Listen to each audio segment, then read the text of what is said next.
much. Again, my name is Stef, and I do appreciate you joining me today. If this is your first visit here, I love 5 in a row. If you are returning, then you know how much I love 5 in a row, and you know how much my grandson enjoys it as well. I just wanted to hop on here and show you the books that are in 5 in a row, give you a little bit of a rundown. I know that people are looking at curriculum right now, and I really did not want 5 in a row to be left out. And this is my grandson's favorite curriculum. It is my favorite as well, but even if it wasn't my favorite, what matters is it's his favorite curriculum. We really do both enjoy it, and we have a very good time. We have a fun time exploring these stories together. So today I'm going to talk about Volume 1.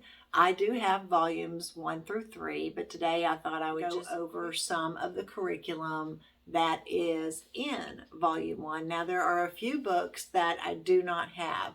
They are either on Kindle or they are highly sought after books. And if you find one, it's like finding the golden ticket. I do not have Papa Piccolo. My understanding is that they were going to print more, but we do have the Kindle version of Papa Piccolo and Cranberry Thanksgiving. However, I am going to purchase it this year because we have read that book 2 years in a row during Thanksgiving, and it just gets better and better. So if you don't know the premise of 5 in a row, you do read the book 5 days in a row.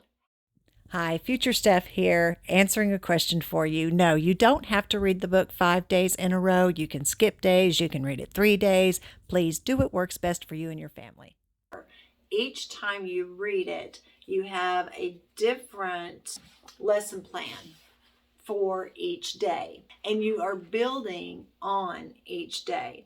Each day we have always found something different. And I believe that is because we are building on it each day. And so by the time we get to, say, Thursday, well, now we have talked about the art. We've talked about the social studies, about some of the characters. So we've really built on the story, and we've talked about the author. We've talked about the illustrations. So by the time we get to the end, the book just really does come alive. I will show you some of the books. Well, I'll show you the books that are in 5 in a row, with the exception of Papa Piccolo and Cranberry Thanksgiving. So we have the story of Ping, of Lentil, Madeline, A Pair of Red Clogs, The Rag Coat, Who Owns the Sun, Mike Mulligan and His Steam Shovel, The Glorious Flight, How to Make an Apple Pie and See the World, Grandfather's Journey, Another Celebrated Dancing Bear, Very Last, First Time, The Clown of God, Storm in the Night, Katie and the Big Snow, Night of the Moon Jellies, and Stopping by Woods on Snowy Evening. Pretty neat books, right?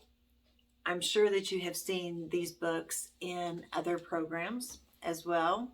One of the things that Remington and I do, and one of the things that is suggested in 5 in a row, is to look and see when the book was made. For example, Grandfather's Journey, in the year that my husband was born.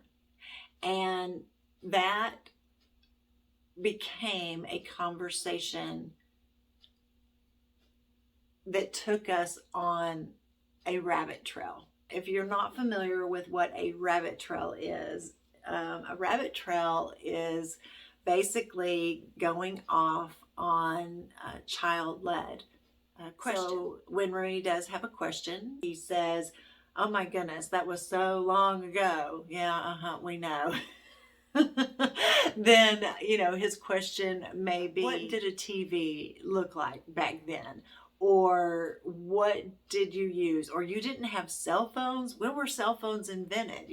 He's never known a world, right, without internet, cell phone, tablet, something electronic. Being able to have what I as a child dreamed about with the Jetsons, the telephone, being able to talk, and see each other. But he has known that most his entire life. The questions that can be asked, and it is what they are interested in learning. Remington has the detective personality. He wants to know what, when, where, and why, okay? And once he finds those things out, then he's done. Until it comes up again. Maybe the year comes up again in one of these other books. Well, I'll make note of what we have already studied, and if he asks a certain question about that year, then I may go on with the decade. Things like that, things that happened in the 70s, and just build on that. That is one of the things that I really do appreciate about Five in a Row. The books that were chosen just for volume 1. Now, I haven't even shown you the books for volume 2 and volume 3. The books just for volume 1 are nice, very nice books. I find them to be very diverse books. The curriculum itself contains the social studies and the geography and history. We can learn about different cultures. We have learned about China. We have learned about France, Africa.